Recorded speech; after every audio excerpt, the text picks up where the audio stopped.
Static presents Group N National Saloon Car Championship Motor Racing. From early morning, a record crowd started to pack into Zwartkops Raceway in Pretoria to set an all-time record for a crowd attending a Static Saloon Car race meeting. And as expected, the launch of the new Superboss Opel, that was expected to be the dice of the day against the BMWs led by Tony Viana in the 325 Winfield BMW, 327 as it's known in motor racing circles. And this is the first occasion the coastal champions who won the 5 different capacity classes were to meet the inland championship. So close racing and lots of action was ahead of us, or certainly was forecast. Nearly 20 cars lining up for Class E. As there were so many entries for the meeting, they split the Static saloon cars into 3 different races. On pole position in the 1400cc class, Brian Late in the Delta Force Opel on the far side, Grant McCleary in the Key Delta Opel. There were a sprinkling of Toyotas, and away they went on a 10-lap race. And going into the first corners, they came down the Michelin Straights. Grant McCleary going into the lead. It's very heavy braking. No room for error. In fact, there's no room for any mistakes in this. The race is so short. If you go off the road, it really takes you a long time to make your way back. The crowd were up and cheering as this packed field came around Conti Corner and headed down the long Altimore Straight, the fastest straight in Transvaal motor racing circles. They're going down there at about 170 kilometers an hour, and they packed closely. No room for error here as well as they come up the Champion Sparkplug Hill into Basel, all jockeying for positions. Bob van Noort in 133, the orders they came out. McCleary with Late on the outside, just behind them John Kruger, then Bob van Noort. Carl Holler was just in behind them, and they were streaming through. Paul Franceschi's in the colourful car just behind them. Through Orderkoop Corner and up the Michelin Straight they came. Back again to Basel Corner, there was nothing between them. Late had now got into the lead with McCleary challenging him all the way, sitting just behind him. You can see how hard they're trying. Late going wide there, just behind this Kruger, being pushed along there by Bob van Noort. There's no room for error. There's no room for 2 motor cars to come around that corner together. McCleary goes wide, but gets back in the circuit. They don't lift one little bit. It's neck and neck down the Michelin Straight as they come down towards Continental Corner. And trying to push through the inside was Kruger. It's Brian Late going through the right-hander, heavy onto the brakes. Then you go wide out there. You can't go too wide or the other man nips inside you. McCleary keeping the pressure up. A very clean race this one. No bumping and barging at all. Kruger in 3rd position, then Bob van Noort, then it was Holler. And that was going to be the final order of this first 10-lap race as they went down Altimore Straight on their 10th and final lap. The second race was going to be just as close as they were flagged away, another 10 laps ahead of them. It was an action replay of the first event. Grant McCleary getting into the front as they came out of Michelin Straight into the Continental Tire Corner, and you can see definitely no room for error. You take to the veld, you just find a position for your motor car and accelerate as hard as you can out of that corner, going up at speeds 170, 180 kilometers an hour in these 1400cc motor cars. As they head down Altimore Straight, it's McCleary, it's Brian Late tucked in right behind him, and then it was John Kruger. Coming out of Basel, these two cars starting to get away from the pack, with McCleary leading with Brian Late tucked in right behind his rear bumper. Hardly any room for 2 motor cars on the road as Late uses slipstreaming tactics, gets the advantage on the inside as they come down the Michelin Straight to go into Continental Tire Corner. He's got the advantage in there, it's heavy onto the brakes. As they go in there, they are so close together. Late is the advantage. McCleary trying to get through on the inside, accelerating out there, but it's Late with the faster car, seemingly faster car, getting away from him as they came out of the corner, and that's the way it was going to be to the flag. Winning by just over a second ahead of McCleary. So the final order in the 1400cc class, or Class E, was Opels 1 to 6. Brian Late winning for the Delta Force, Grant McCleary for Key Delta, John Kruger from the coast, Carl Holler, Bob van Noort, and Tiny Tim in 6th position. And then it was a combined race for the 2-litre and 1600cc cars. We're in with Terry Moss as we get away from the starting line. Ahead of us, Grant van Schalkwyk on the left-hand side. There's Rodney Tim, and getting right in alongside him is Derek Irving, gives him a little nudge there, which sends him into orbit right across the track, out of control, over the tyres, across in the dust. Very dangerous situation, and that car, to all intents and purposes, is out of this race as they stream through there and set on their way in a 10-lap race. And in the front there, Martinez Breers from the Transvaal, a former motocross, has got Derek Irving not too far behind him. He's driving the Albaranti Opel, and Terry Moss pushing him out the way and into second spot. Ahead of him, Martinez Breers. That's the big challenge. A little further back, the 1600s, Neil Brink, the South African production car champion. He's been challenged by the Neil Stevens Delta Motorsport 160 GSI. That's the debut of this motor car. And if he looks in his mirror, there's Ben Morgenrud, and he knows he's very aggressive indeed. So this is going to be the pattern of this. And look at Neil Stevens' inside wheel coming off the ground there as Morgenrud pushes all the way and keeps the pressure on. But up front in the 2-litre class, it's Moss closing on Martinez Breers. He seems to break very early on that Ultimore straight as he goes down the citizen sweep, and Moss has gone into the front as he uses all the road going up the Champion Hill into Basel. But Breers is challenging him, and he's going to be right on his tail to the end of this race. That is for sure. He's a former motocrosser, and he knows how to keep the pressure on.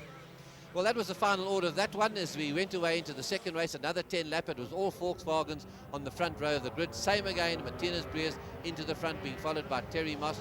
Just behind, we had Mike O'Sullivan. In the first of the Opals was Derek Irving. In the Alvarenti Opal, we had Brian Heger in there as well. Round Conti Corner, and Breers really showing his mettle, getting away from them and starting to open up a gap once again.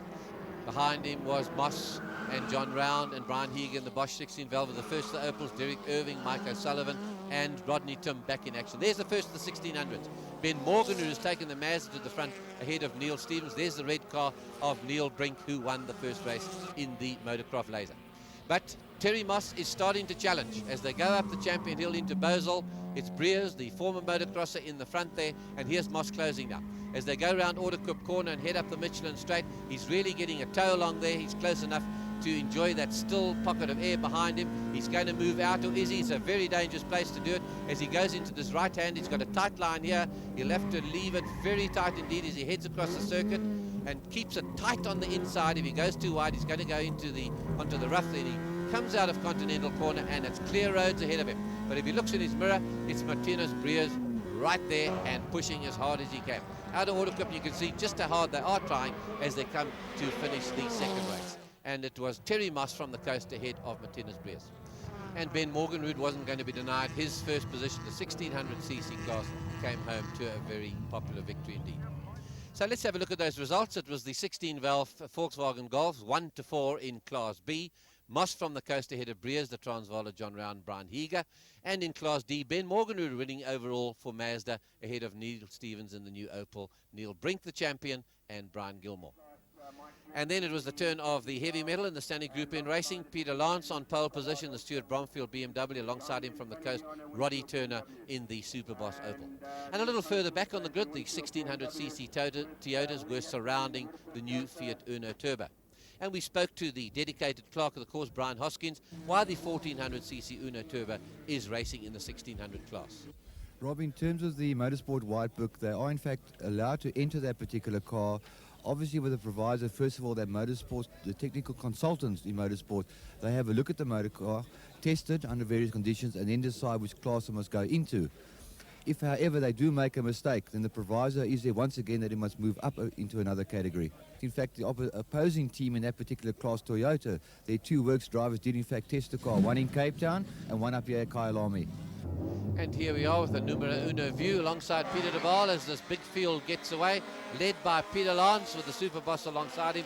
Lance in the Bromfield 325 IS BMW as they go into the first turn. Willie Hepburn on the far side, the Rudapel Delta Superboss trying to squeeze through.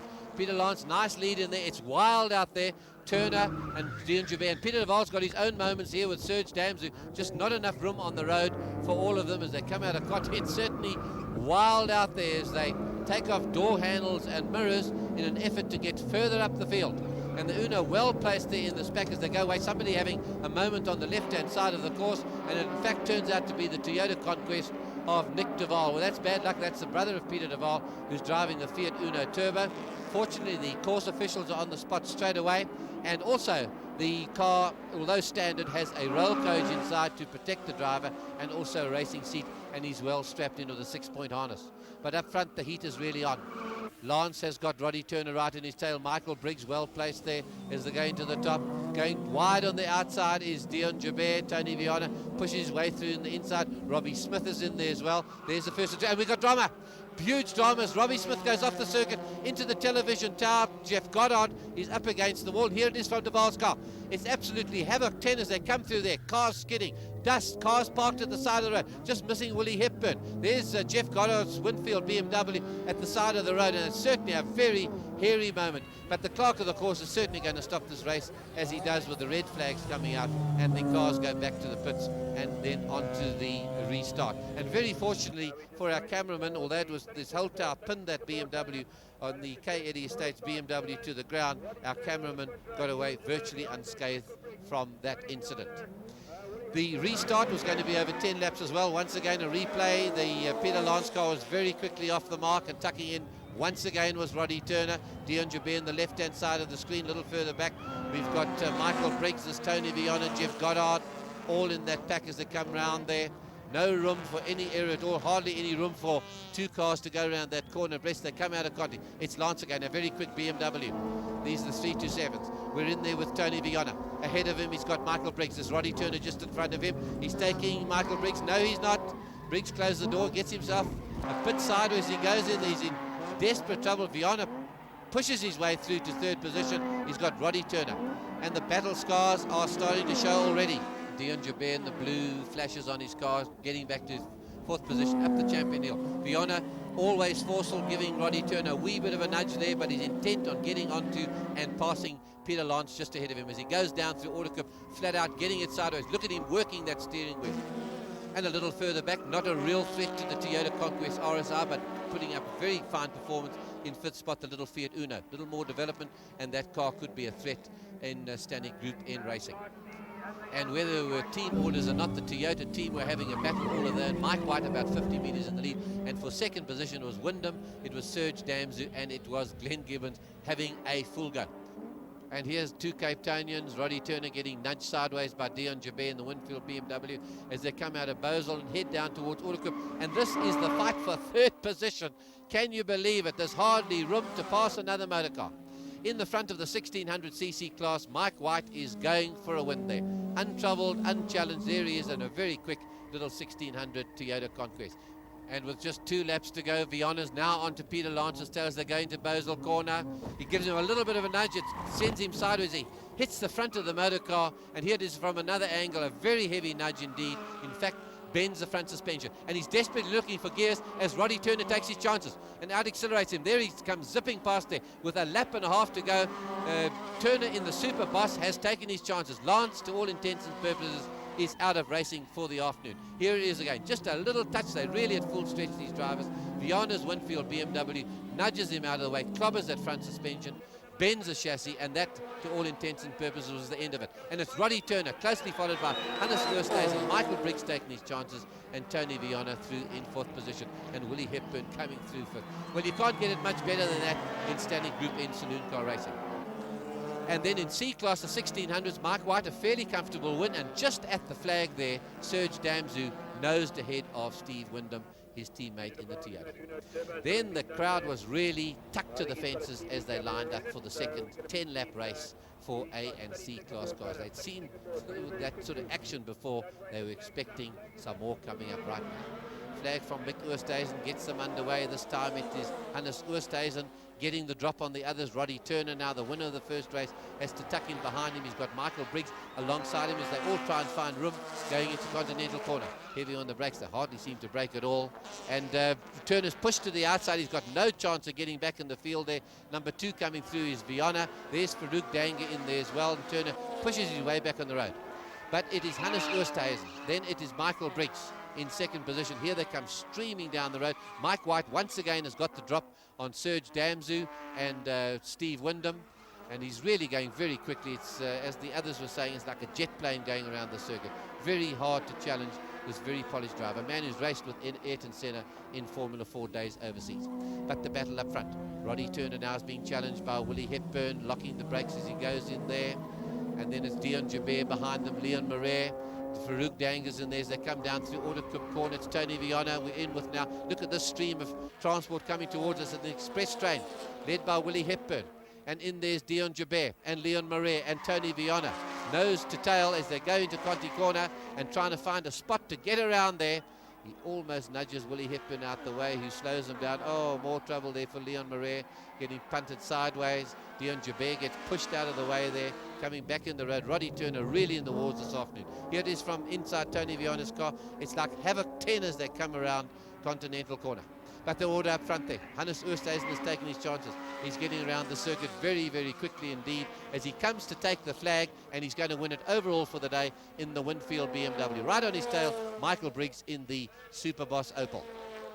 So round one of the standing Group N racing goes to the Winfield BMW team, but a very strong challenge from the Superboss Opels. Mike White, 2 easy wins, or seemingly easy wins against the coastal drivers. It could change when they go down to Killarney at the end of August.